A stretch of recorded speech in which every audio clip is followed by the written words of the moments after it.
এপার বাংলা কিংবা ওপার বাংলা, দুই বাংলার রাজনীতিতেই তারকাদের নিয়ে এখন ব্যাপক শোরগোল। বিনোদন জগতের পরিচিত মুখগুলো রাজনীতির মাঠ দাপিয়ে বেড়াচ্ছেন। অনেক তারকা একসময় রাজনীতির ধারে কাছেও থাকবেন না বললেও তাদের দেখা মিলছে রাজনৈতিক অঙ্গনে। বলিউডের অন্যতম জনপ্রিয় অভিনেত্রী মাধুরী দীক্ষিত চোখ ধাঁধানো অভিনয় সঙ্গে অসাধারণ নাচের প্রতিভা দর্শকদের মুগ্ধ করে রেখেছে বছরের পর বছর। তবে বিভিন্ন গণমাধ্যম ও সোশ্যাল সাইটের গুঞ্জন উঠেছিল যে মাধুরী রাজনীতিতে যোগ দিতে যাচ্ছেন। মাসখানেক আগে শোনা যায় ভারতের 2024 সালের লোকসভা নির্বাচনে লড়তে যাচ্ছেন এই বলিউড অভিনেত্রী। সেই প্রশ্নের মুখোমুখি তিনি হয়েছেন এক সাক্ষাৎকারে। সম্প্রতি মাধুরী দীক্ষিত ও তার স্বামী শ্রীরাম নেনে একটি সাক্ষাৎকারে রাজনীতির সাথে সংশ্লিষ্ট প্রশ্নের মুখোমুখি হন। তাকে সরাসরি প্রশ্ন করা হয় যে তিনি রাজনীতি করবেন কিনা। উত্তরে এই অভিনেত্রী জানান রাজনীতিতে তার কোনো আগ্রহই নেই। নির্বাচনের সময় হলেই তাকে নিয়ে রাজনীতি সম্পর্কিত বিভিন্ন গুজব ছড়ানো হয়।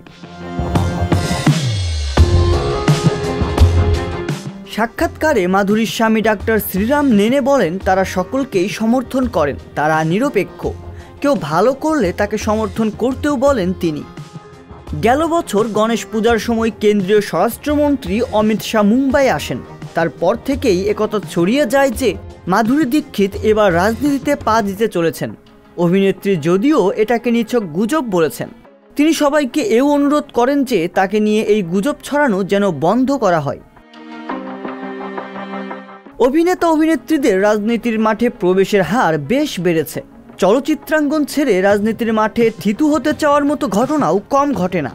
মাধুরী এ প্রসঙ্গে বলেন, আমার রাজনীতিতে প্রবেশের সম্ভাবনা সম্পর্কে যে আলোচনা হচ্ছে তা আমি জানি, কিন্তু এসব নিছকই রটনা।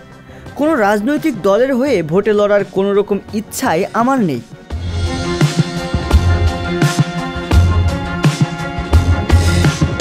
মাধুরী দীক্ষিতকে সর্বশেষ দেখা গেছে প্রাইম ভিডিওর মা জামা সিনেমায়, যদিও এখন আর আগের মতো সিনেমার ব্যস্ততা নেই তার।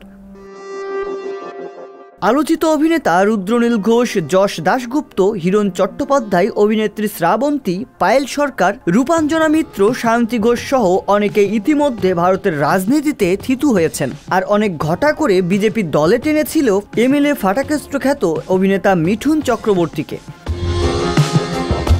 রিয়াজুল ইসলাম, সংবাদ প্রকাশ। সংবাদ, ফিচার ও অনুষ্ঠানের জন্য ভিজিট করুন সংবাদ প্রকাশের ওয়েবসাইট এবং যুক্ত থাকুন ফেসবুক পেজ ও ইউটিউব চ্যানেলের সঙ্গে।